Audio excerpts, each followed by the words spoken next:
Hallo zu einer neuen Folge Reptil TV. Mein Intro-Tierchen, ein wunderhübscher grüner Baumpython. Absolut klassisches Terrarientier. Ich glaube, zumindest jeder Boa-Python-Halter kennt die und möchte die besitzen oder am liebsten züchten. Die letzten Jahre würde ich sagen, fast schwerer zu kriegen wie früher. Eine Zeit lang wurden die relativ viel gezüchtet, aber da kamen auch relativ viele Tiere aus den Ursprungsgebieten, vor allem aus Neuguinea. Die letzten Jahre fast schwerer zu kriegen. Ich glaube, sie lassen sich einfach nicht so regelmäßig züchten wie jetzt eine Boa oder also Boa Constrictor oder Königspython oder so. Ne? Da sind die deutlich schwieriger zum Züchten. Das kann mal klappen, 1-2 Jahre, dann klappt es wieder nicht. Und entsprechend rar werden die gerade in der Terroristik, ne? Leider. Also wunderhübsche Tiere, Verbreitungsgebiet Australien und Neuguinea. Speziell über den grünen Baumpython oder Chondropython haben wir 2 tolle Basic-Folgen gedreht, hier in der Nähe bei einem befreundeten Züchter, beim Stefan King. Hier unten unter der Folge verlinkt, schaut da mal rein. Also wem diese Tiere gefallen, der hat sicherlich auch Spaß an diesen Basic-Folgen über den Chondro. Das Thema heute sind die Schmuckhornfrösche Ceratophris cranvelli. Ja, Ceratophris, das R und das Y hat man, das R und das PH macht man oft falsch rum, aber so rum ist richtig. Cranvelli, das ist unser Thema heute. Ich hatte die Tiere ja auf der SIPS in China gesehen, vor einem halben Jahr ungefähr. Da haben die mir gut gefallen, beziehungsweise da habe ich mit so einem Züchter aus China gesprochen, der die intensiv züchtet und sich völlig auf diese Schmuckhornfrösche eingestellt hat. Und beziehungsweise das Thema hat mich so fasziniert, dass ich gesagt habe, oh, das möchte ich jetzt auch mal welche haben. Gibt tolle Nachzuchten davon. Zu dem Frosch noch insgesamt. Das ist ein Frosch aus Südamerika, kommen die ursprünglich her. Wie gesagt, sie heißen auf Deutsch Schmuckhornfrosch. Das hat damit zu tun, dass die Augenhöcker ein bisschen wie so 2 Hörner aussehen. Ne? Wenn ihr euch den hier mal von vorne anschaut. Gibt noch 2 andere Unterarten, den Ornata und wie heißt der andere noch, weiß ich jetzt gerade gar nicht.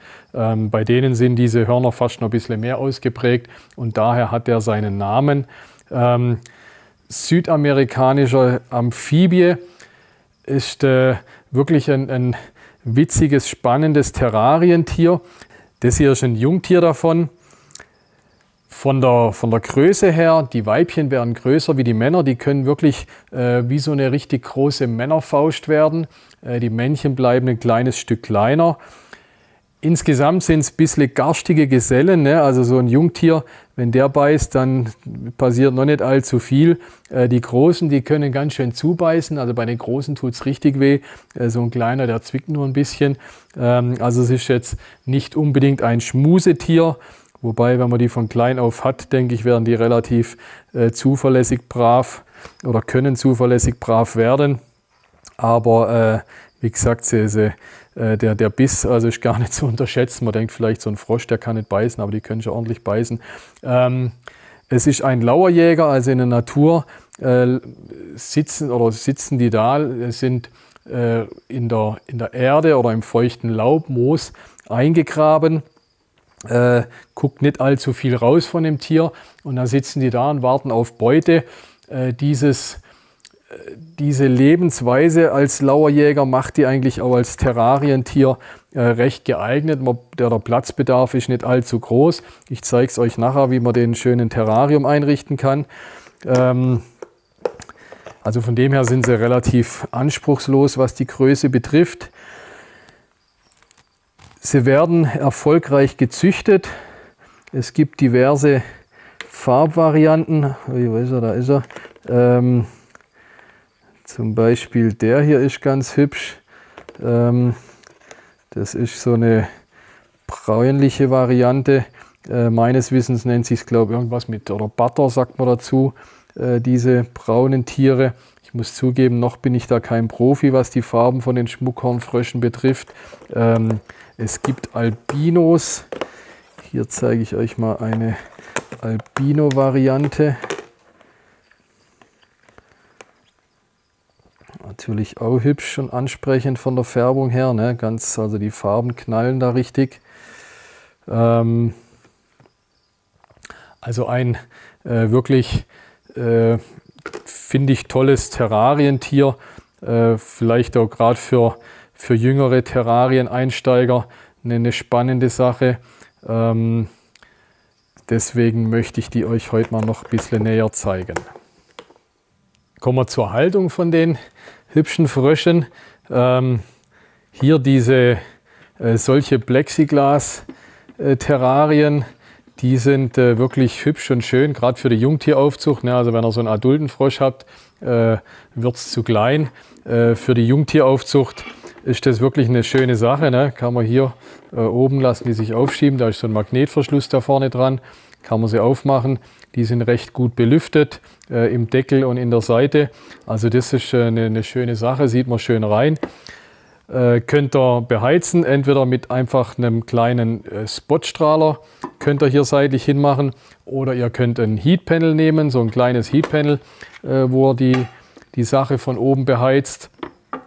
Vom Klima her, wie ich habe schon gesagt, sind Südamerikaner. Ihr müsst denen am Tag runde 30 Grad bieten. Nachts könnt ihr runtergehen auf gute Mitte 20, so 25 Grad nachts.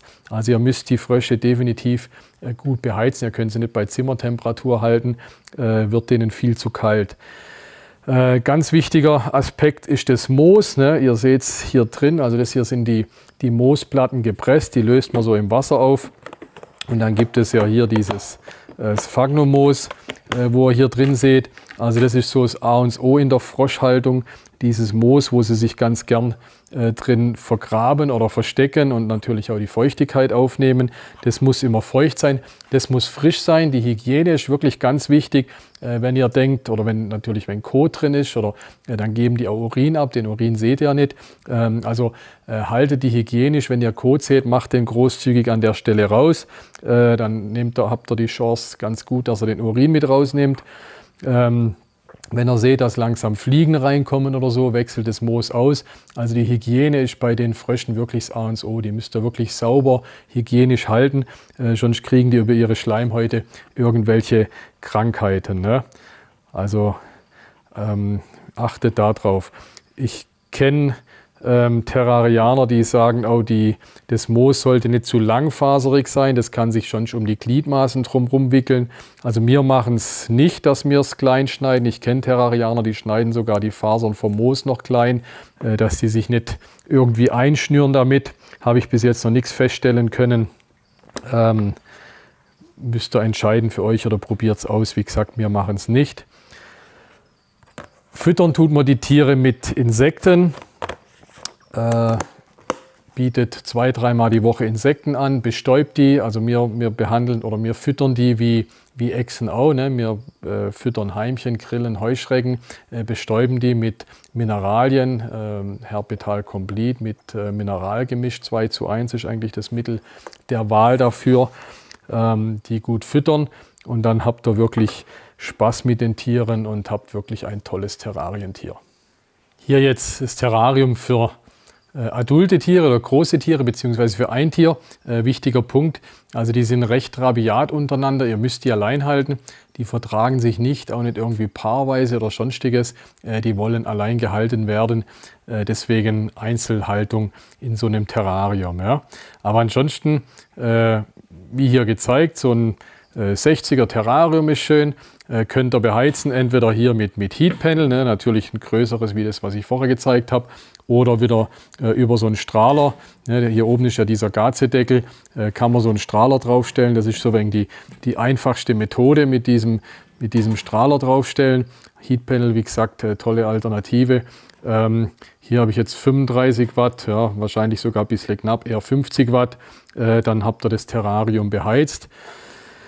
Zur Inneneinrichtung, das Moos ganz wichtig, also da müsst ihr euch bewusst sein, wenn ihr so Schmuckhornfrösche haltet oder Pac-Man-Frösche sagt man dazu, braucht er wirklich eine Menge an Moos.